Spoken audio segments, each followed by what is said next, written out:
உங்களுடைய வட்டார வழக்கு மிகவும் அருமையாக இருந்தது. வணக்கம் வணக்கம் மக்களேங்கிறதுல ஆரம்பிச்சு என்ன நான் சொல்றது சரிதானே அப்படிங்கிறது வரைக்கும் ரொம்ப அருமையா இருந்துச்சு.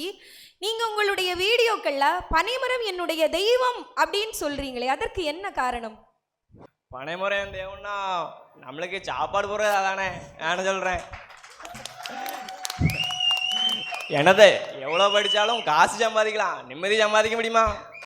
அப்போ நான் என்ன சொல்லுவேன்னா, படித்த படிப்புக்கு வேலை கிடைக்கும் எங்கே இருந்தாலும், நம்ம மனசுக்கு பிடிக்கணும்ல வேலை. அதனால தான் இந்த பனைமரத்து தொழிலாம் தேர்ந்தெடுத்தது.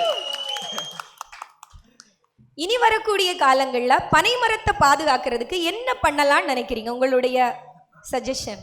பனைமரத்தை பாதுகாப்புன்னா ரோட்டவங்களை பனைமரம் வைக்கணும், அப்போ தானே பனைமரம் வளரும். நம்மளும் வளரணும், அந்த பனைமரம் வளரணும்ல. உங்களோட குரலும் அந்த வட்டார வழக்கும் கேட்கறதுக்காக தான் நாங்கள் கேள்விகளையே கேட்குறோம். இன்னும் 2 விஷயங்கள் ஏதாவது எங்களுக்காக சொல்லுங்க. அதே வழக்கு, வட்டார வழக்கு.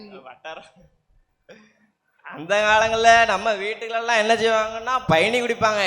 பயணி குடித்தா என்ன நல்லதுன்னா, நம்ம வீட்டு பெருகண்டா இருக்க லேடிங்கெல்லாம் இப்போ பெருகண்டா இருக்க முடியலாம் கால்சியம் டேப்லெட் சாப்பிட்றாங்க.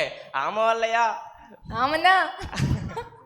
அதனால நான் என்ன சொல்லுவோம்னா, இப்போவே உடம்பு ஆரோக்கியமாச்சா தானே அப்போ நல்லது நம்மளுக்கு அப்படி இருக்க முடியும். சரிதானே? இதனால் தாங்கள் தெரிவிக்க விரும்புவது? நான் எங்கள் ஊரில் இப்படி தான் பேசிக்கிட்டு ஜாலியாக இருப்போம். அதே மாதிரி எல்லாத்தையும் ஜாலியாக்குன்னு தான் நம்ம ஜாலியாக இருங்களே. ரொம்ப அழகா பேசுனீங்க, வாழ்த்துக்கள், வணக்கம். தேங்க்யூ.